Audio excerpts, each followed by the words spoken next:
Hi, everyone, and welcome back to another episode of the Sacred Illness Podcast. I decided to record an episode about this idea that popped into my head last night, which is essentially that we overcomplicate health and illness. This is obvious because of the amount of news and articles coming out constantly being like, eat this thing or this thing will kill you. This thing is good this week and this thing is bad this week, especially around nutrition and nutrition science. There's so much information that we are constantly being inundated with about what it means to be healthy, how to be healthy, what's causing illness, how to cure illness. No wonder we are confused. And in my work and in my own healing journey and in the work that I do with other people, is that it really is not that complex. It just takes a baseline understanding of not even the full human body and how that operates. Just thinking of it in more unsexy terms, like a machine, where there's inputs and outputs, and the outputs depend on the inputs. This is a way to start to think about the body in more simplistic terms, to think about health in more simplistic terms, and then to think about illness in more simplistic terms. So let's start to break this down. In my world, my major message is that illness is a result of how our nervous system is wiring and firing at any given moment. The nervous system really is the foundation of health in terms of how we are healthy, or in terms of whether or not illness is being manifest in any organ system in the body. The reason the nervous system is, I wouldn't say it's the most important system, because every single system in the body is required for life. We can't just have a nervous system and not have a cardiovascular system. We need our heart to circulate oxygen and nutrition throughout our body, and we need our immune system to fight off invaders, and our skeletal system to help us be upright and move. But all these systems are responding to something. The cardiovascular system, how that's functioning, what nutrients are being taken in, how oxygen is being circulated, depends on something else. It's responding to something else. Then we think about the musculoskeletal system, how tense or how relaxed our muscles are responding to something, to some sort of input. Some sort of input is telling our musculoskeletal system what to do. Our immune system, if we think about autoimmunity, that is also dependent on something else coming into the system and talking to the body. And so we can trace all of these back to the nervous system. Even the nervous system is an input-output machine. But the reason it's at the top of the inputs and outputs is because what is inputted into the nervous system then tells the nervous system what to output, and that output influences all of the other systems. It influences every other body system in a way that no other body system does. The cardiovascular system isn't in and of itself talking to the musculoskeletal system. The nervous system is the main hub of information. All these systems are talking to it, and then it's talking to all of the systems at the same time. In that way, we are a cohesive unit. All of our systems are talking and communicating to one another.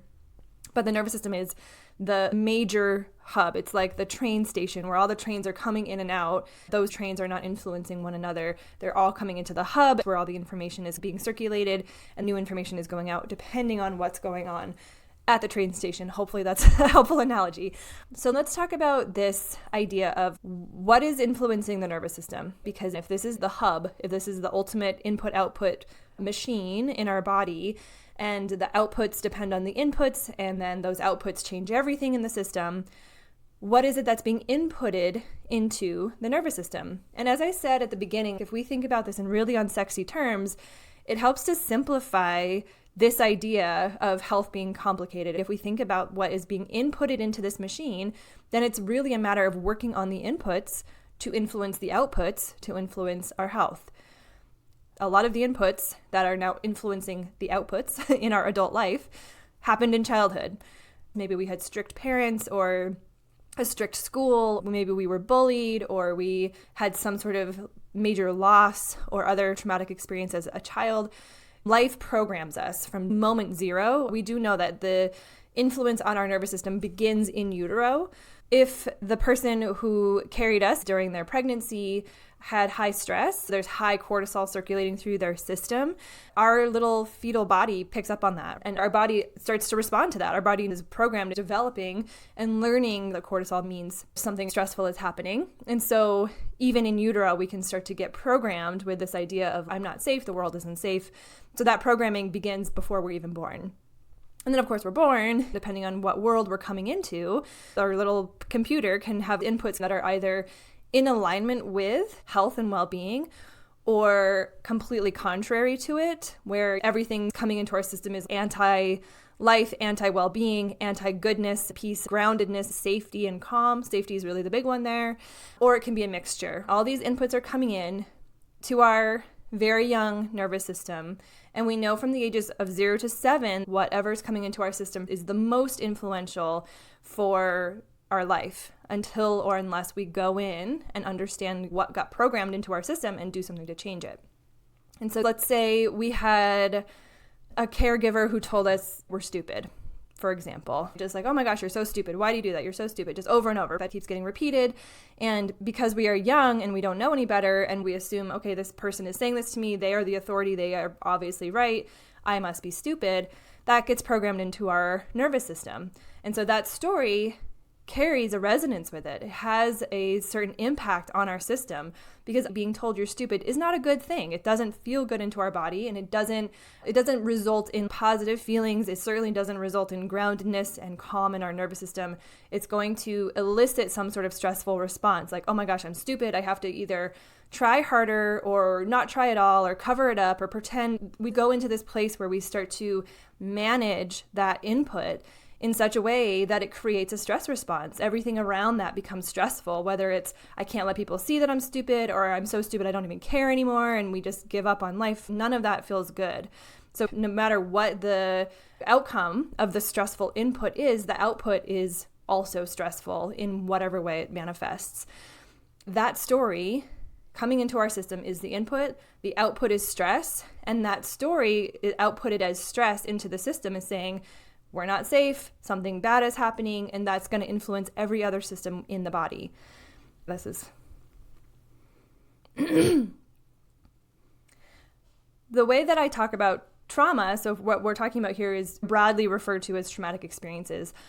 I said this to someone in our one-on-one session the other day, and it blew his mind. I say it so much, I don't think of it as profound. It's just a different way of thinking of trauma. And I think of trauma as anything that takes us away from being ourselves. Trauma healing is learning how to be ourselves again, learning how to be safe to be ourselves again. No one is inherently stupid. And you might disagree with me. You might know someone like, well, hold on. That aside, right? Opinions aside, no one is born bad, stupid, unworthy, unlovable. All these things that we get programmed with to believe to be true about ourselves, like a failure or can't succeed or don't deserve this or don't deserve that. Those are how we come into the world. We do not come into the world with those thoughts. That is what we get programmed with throughout our childhood, teenage years, and young adulthood. We get programmed with these things, and all of these things are taking us off course. So if we came into the world and did not get programmed with these stories, we would walk a path aligned with who we are, which is someone who knows their innate worthiness, someone who knows their innate value, someone who feels loved and safe, someone who essentially feels safe to be themselves in the world. Because there's no story coming in and being like, well, don't do that, that's stupid, or don't do that, that's bad, or people make fun of this, or it's not safe to express this part of you. That's what trauma programs us with. It's not safe to express yourself in this certain way because it led to XYZ thing in the past. They start to take us off track, right? If we have these beliefs that I'm not worthy, I'm not lovable, I'm not valuable, I'm stupid, I'm bad, those are traumatic experiences because they are teaching us that we're not safe. It's not safe to just be yourself, to speak how you would speak, to dress how you would dress, to express yourself in whatever way comes naturally to you, to pursue the things that you are naturally drawn to and attracted to live in your skin and take up space and feel good about that and feel safe about that. Anything that tells you that that is not the way that you can exist in this world is trauma. That's a traumatic experience because it's saying you are not safe to be yourself. Trauma is about experiences so overwhelming to our system that we don't know what to do with them. You can't do anything in that moment. You feel helpless and powerless. That leaves a lasting imprint on your system. Your nervous system is saying, mark that moment, mark that instance. That thing almost took our life away. That thing was completely unsafe. So now we have to remember what that was and avoid that at all costs for the rest of our lives. That's what trauma is. It's this major imprint on the system that's saying this thing is so unsafe, you have to spend your whole life avoiding it. And the thing with trauma, depending on our childhood experiences, is it starts to make our world smaller. As time goes on, if we don't heal these preliminary traumatic experiences and these preliminary programs, they tend to build upon themselves. Let's go with the I'm stupid thing. If I think I'm stupid, I don't go to the school that I want to go to because I'm stupid. Why would I go to that school? I might date people who are mean to me or make me feel stupid. That's very, very common that we tend to, at least in our early relationships, date people or be with people who reinforce these negative programs. I might date someone who's very verbally or emotionally abusive who reinforces this story that I'm stupid. We might take a job that's really simple and basic because I don't think that I'm intelligent enough to do anything more complex. So you can see how the world starts to get smaller and smaller and smaller. And then because I start dating someone who's abusive and telling me I'm stupid, that makes my world smaller because that's going to create more stories about how it's not safe to be me. It reinforces the old stories and creates new ones. This job that doesn't feel good, not going to school, not doing the things that would bring me alive, be in alignment, help me expand myself and bring myself into the world. All of these experiences take me out of alignment and they make my world smaller. This just creates more inputs into the system so that your system continues to be like, wow, the world is really not safe. Oh my gosh, it's even less safe than I thought. And all of this lack of safety just continues to pile on itself. Meanwhile, our system is taking this all in. Our nervous system is taking this all in. It's programming us so that every single time we bump up against something that triggers this belief, it's sending this cascade of stress hormones throughout our whole system, and that is influencing every single body system.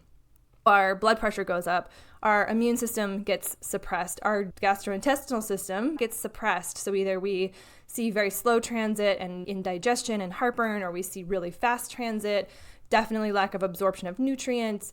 We see tightening of the musculoskeletal system, which can lead to chronic pain. There's going to be an influence on the endocrine system. When cortisol is high, sex hormones go low, so that leads to a lot of issues with menstrual irregularities, pain, discomfort, heaviness, infertility, or low libido. We see across the board this high stress input creating this downstream effect on all body systems. Eventually, over time, a system cannot continue to operate in this way. When we think about all the things I just mentioned, those are adaptations to high cortisol.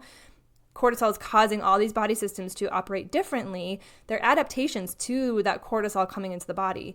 It's not how they're supposed to operate. They are operating differently because of the inputs coming in from the nervous system. So nervous system has an input, influences the nervous system. There's an output. That output is now an input for other body systems.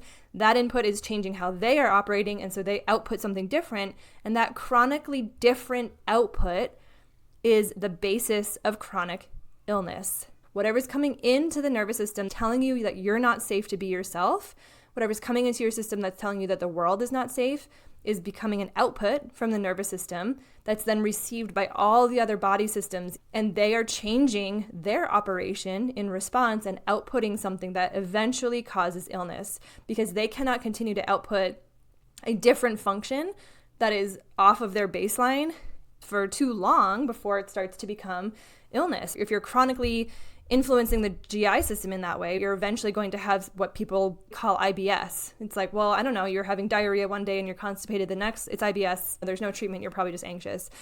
And they'll say you're probably just anxious without giving it a second thought. Like, yes, you probably are just anxious. And it's not just anxious. You're probably wired for survival because the world told you it wasn't safe to be you. That's literally the answer. And it literally has a solution, but we just give people anxiety medications and move on with the world. But that's what we need to really get in our head, is that it's not just anxiety. It's not just that you're stressed. It's not just these things that we say so flippantly as if it's not the answer. Can we back up for a moment and look at that? Not everyone who has chronic illness is going to be slapped with a diagnosis of anxiety. I had Crohn's disease, an autoimmune condition. But I was told your immune system is attacking your gut. I would sit with that and be like, but why? Why would my immune system suddenly decide to start attacking my gut and causing all this inflammation and pain? That doesn't make any sense. So again, there's some sort of output from my immune system, right? My immune system is outputting a very different thing than it is supposed to do. It is now attacking me versus a bug or some other foreign invader. It suddenly forgot what my gut cells look like and decided that was a problem. That doesn't make sense. And a lot of the time we will be told, oh, it's genetics. There's nothing in my genetics for Crohn's disease. But the other thing with genes, it's like 98% of genes do not come true on their own. So something has to flip them on. Our genes have potential. We might have the potential for Crohn's disease, breast cancer, or fibromyalgia, but it doesn't just come on. It doesn't just happen. There's only 2% of genetically inherited conditions that just immediately come true, meaning you're just born with it. Cystic fibrosis is like that, but that is incredibly rare. The majority of genetically inherited diseases need to be flipped on. What flips them on? Usually it is a system that is saying we are not safe. So if we think about health as putting in inputs into our body, into our system that is in alignment with who we are and what we need, the primary, most important input is what is coming into your nervous system. How safe do you feel in your body? How okay do you feel to be yourself? Are you in a relationship where you can be yourself and express yourself, or do you feel like you have to hold back? Are you in a job that matches your passion and your energy and what you want to do? Or are you dreading your 9 to 5 and spending 40 hours of your life every single week doing something that just drags on your spirit? Maybe you're doing something that feels good, but there's aspects to it that don't feel good, and you don't feel like you have the capacity or the right to say no or change them because deep down you don't feel worthy or valuable enough to do so. So we're technically doing the correct job for our energy and for our passion and for our capacity, but there's these little things within it that are not aligned that are continually sending this signal of you're not safe. Because if you were safe, you would be able to do your job exactly how you wanted without question. Are you living in a place, a town, or home that feels safe to you, that feels in alignment with you, that makes you feel alive and loved and comforted and grounded? Are you surrounded by and are you engaged in people, things, activities that feels aligned with you? Do you feel like you can fully express yourself, be yourself, and be received, held, and loved so that you feel safe doing so? And if not, start there. That's it. Start there. Because that is the biggest input into your system that is going to influence everything downstream. Sure, if you're eating food that doesn't agree with your system, it's going to cause some GI stuff, but ultimately the function of your gastrointestinal system is not dependent on the food you're eating. Controversial statement, I know. If you're eating pounds of cheese and no fiber, you're probably not going to poop. I don't think anyone is ever that extreme. Generally speaking, your GI system is going to function well if it's being given the signals from the nervous system to function well. The food content is going to really only influence, again, how maybe quickly or slowly things move through your system from a fiber perspective, and then what nutrients are coming into your system. But the function of your GI system in general is not about food. It's about what the nervous system is telling the GI system to do. Hopefully you're getting what I'm saying here. So if we back it all up, what it comes down to is, why is that system not functioning appropriately? A McDonald's cheeseburger is not going to tell your immune system to attack the gut and cause Crohn's disease. This is an immune system issue. A McDonald's cheeseburger is not going to tell your gut to stop working altogether, like in the case of something called gastroparesis, where the muscles just stop moving and the whole gut is frozen solid. That is a freeze response from the nervous system. It's not from a McDonald's cheeseburger. It goes back to your childhood experiences where you were told things that made you feel unsafe, that causes your gut and body to freeze in response to certain things. I'm not saying that food doesn't have an influence, just that it's not the ultimate problem. Yes, work on your diet, eat things that feel good to your body, that give you energy, that don't make you feel tired and bogged down. And, don't eat food that's from animals who are abused and tortured, because that's probably going to have an influence on you on many levels. I think just being mindful of the food that's coming into our body, does that food have a good life? Does it have a good spirit, a good energetics to it? Because that's going to influence us too. But it's not the end-all be-all thing. It is a part of that more downstream effect. But if we trace it back and back and back, it's the nervous system that matters most. These other systems, I think it's okay to think about them as having mini input-output cycles. But if ultimately they're being influenced by the nervous system positively, and you feel safe and aligned in your body, those systems are going to be functioning optimally from a nervous system perspective and from that communication perspective. Yeah, if you're smoking on top of it, that's an input into the lungs that's probably going to cause a problem, but that's a secondary thing to the primary thing. You know people who have smoked their entire lives, lived to the old age and never got cancer, right? So again, there's not this 100% correlation of if you smoke, this happens. If you eat this happens. That doesn't exist. There's not this 100% correlation to any of that stuff. It's not genetics, it's not diet, it's not smoking, it's not lifestyle stuff. What is it behind all of that? It is what is coming into your system, telling you that you're not safe to be yourself, or that you are safe to be yourself, that is influencing the rest of your existence, your being, your health, and your life. So again, it is a simple model. Understanding what those inputs are into your nervous system takes time to understand them and takes time to work through them. But if you simplify it in that way, you can clear out you can do all those things you want, but it's like throwing a rock into a big dark tunnel. Like you're just not getting the target. We have to take it back and simplify it. You could eat all of the anti-cancer foods you want, but if you are telling yourself you're unworthy and stupid while you're drinking a green smoothie, guess what? That green smoothie is not going to do shit. So this is something that I want everyone to start to really simplify and empower themselves with, is that you have the capacity in yourself at all times to get your health and your life on track. It is within us to understand what these programs are in our nervous system that is running the show, that is causing us to not feel safe, and it is within our power and capacity to change that story. Yes, we can do it on our own. I recommend working with someone who can help you understand what these stories are and reprogram them.